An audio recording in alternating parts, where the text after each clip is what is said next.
Okay, trying again. I think I'm running low on power, but anyway, I just really want to get this out there for people who,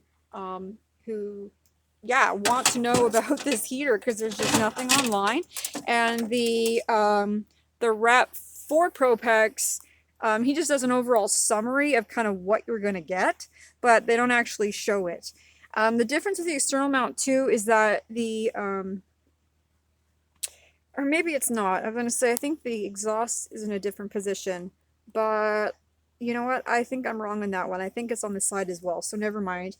Anyway, so that piece connects into there.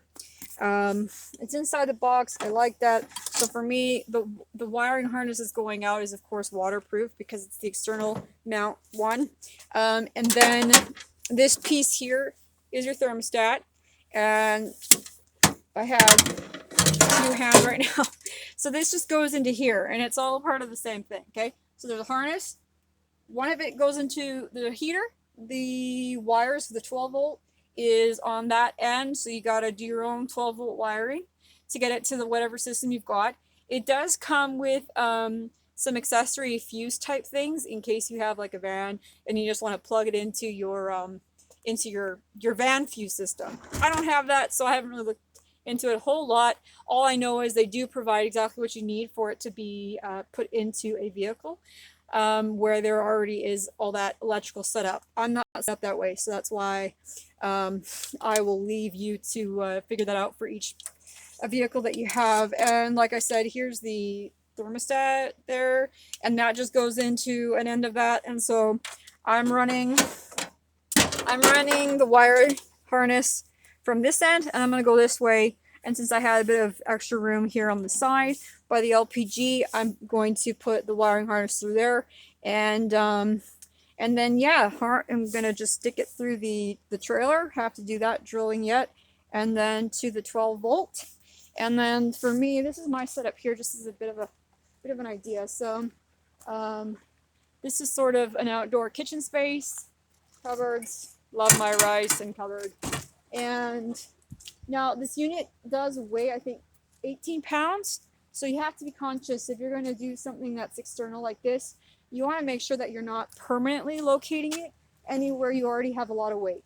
So for example, these two tanks here, 20 pounds, yeah, 40 pounds of weight right there. I currently don't have anything in here, but I have a venting system. So my venting system looks like this, where oh, that's a disaster. But anyways, I have a venting system in here to filter air with carbon filters. You can see them right there. And so what I intend to do is to just set it on the top of this truck box here. And because that one's more narrow, it's going to sit right towards the back, closest to the wall. That way, again, you're not putting all the weight right on the very edge of it, right? And then if you're intending to drive anywhere, absolutely no, you do not want a truck box on top of a truck box. Have to make sure everything is very well attached, and don't just tack something out on the outside of your unit and then go bouncing down the road. I also want the option of perhaps having the unit, if it's too loud where it is there, or the accessibility isn't great, or where I am right now, we get much higher snow loads. So if I don't feel like wiping the snow off of my furnace heater, like around the clock, I mean, you know, it gets cumbersome after a while dealing with snow. So my intention then will be to possibly just put it right underneath the base of the floor, which is similar to what its purpose is an external mount unit for a cabin or for a tiny home or caravan, is to have that under there. But this way for myself, it's very, I'm keeping my options open at this point because that's the kind of person I am. So if I want to be able to stick it in my truck box, and then have my battery system and get a larger battery bank going in the back of my truck box, then it's really easy just to maneuver things around. So that's one of the good things about the external mount. And for myself, I'm putting in a box because of snow loads and heavy rain, because I'm in BC, Canada. So it's different there. That being said, I did forget to mention that. So like I said again, this thing it weighs about 20 pounds. I might be going over on that. So you can't simply just place your unit inside the box.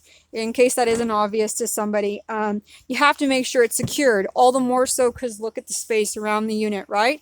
And if you're going to be going down the road, even if it's sitting in your truck box or it's sitting inside your thing, it'll be moving around, and you don't want that because you're going to check your seals, your LPG seals on both ends, right? And so any movement of the unit compromises your seals with your LPG system. So you want things tight, you want them secure, you don't want to be checking them all the time, and that's how you stay safe and other people stay safe as well. So anyways, I think that pretty much wraps it up. And again, it's a crappy video, but at least anybody else who like me was looking on YouTube and I just couldn't find a single YouTuber who'd actually bought this unit, and I think it's probably because of the $300 price difference.